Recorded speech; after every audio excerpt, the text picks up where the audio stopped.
Hey everyone, welcome back to another tutorial of TechQuest. I'm back with a new video. In this video, I'll be showing you the steps on how you can sign up or create Venmo account. So I'll be showing you step-by-step procedure. Make sure to watch this video till the end and follow the instruction as guided. So without any further delay, let's get started. In order to sign up, first thing you need to make sure that you've already installed the application, and after that you need to open it.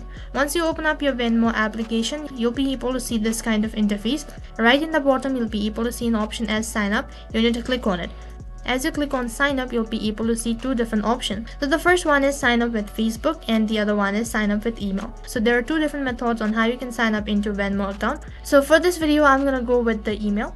As you click on the option, next interface will be asked to provide a first name, last name, email, and a password.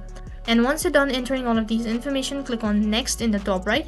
Next page, you need to verify your account. So for that, you need to enter in your contact information. That could either be your email or your phone number. So once you're done entering your contact information, you need to click on send code. And as you click on send code, you'll be receiving an OTP or verification code through an SMS or an email. Paste in the verification code right over here, and then you need to click on submit. And then you've successfully signed up into Venmo account. So that is how you can sign up into Venmo account. So I hope the video was helpful. Make sure to like, share and subscribe to our channel. Thank you for watching.